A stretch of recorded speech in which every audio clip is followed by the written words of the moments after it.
평소에도 잦은 구설로 유명한 일본 아소다로 부총리가 일본은 국민 레벨이 달라서 코로나19 사망자가 적다고 말해 파장을 일으키고 있습니다. 일본 안에서조차 부끄럽다는 비판이 나오고 있습니다. 윤서령 특파원이 보도합니다. 국회에 출석한 아소타로 부총리. 일본의 코로나19 사망자 수가 적은 이유가 뭔지 물어보는 전화가 해외에서 많이 온다며 이렇게 말합니다. そういった人たちの質問にはオタクとはうちの国とは国民の民度のレベルが違うんだっていつも言ってやるとみんな絶句して黙るんですけれども 일본이 코로나19 방역에 성공한 건 국민 수준이 높기 때문이라고 설명했다는 겁니다. 아소 부총리는 또 도시 봉쇄 같은 강제 조치 없이도 감염을 억제한 건 자랑거리라고도 했습니다. 일본의 확진자 수는 17,000여 명, 사망자는 900명을 넘습니다. 100만 명당 사망자 수는 프랑스나 영국 등 유럽 국가들보다 적은 편이지만 아시아 국가 중에선 최하위 수준입니다. 또 진단 기법인 PCR 검사 수가 너무 적어 감염 실태를 정확히 파악하기 어렵다는 게 많은 전문가들의 지적입니다. 아소 부총리의 이 같은 발언이 알려지자 일본 내에선 부끄럽다는 반응이 쏟아졌습니다. 제1야당인 입헌민주당의 레노 부대표는 해외에서 보도되지 않았으면 좋겠다고 했고 다른 야당 대표도 그런 말을 하면 상대방이 할 말을 잃는 게 당연하다고 꼬집었습니다.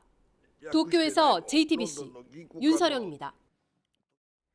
최근 중국 거리에는 노점상이 다시 등장했습니다. 90년대 개혁 개방이 본격적으로 시작된 뒤에 사라졌었는데 28년 만에 또 나타난 겁니다.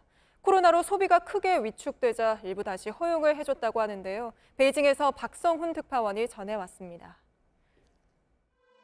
1990년대 이전 중국 도시는 어디를 가나 노점상들로 북적였습니다. 가판이 자취를 감추기 시작한 건 1992년 도시위생조례가 시행되면서부터입니다. 개혁 개방이 본격화되면서 환경 미화를 이유로 거리에서 노점상들을 퇴출시킨 겁니다.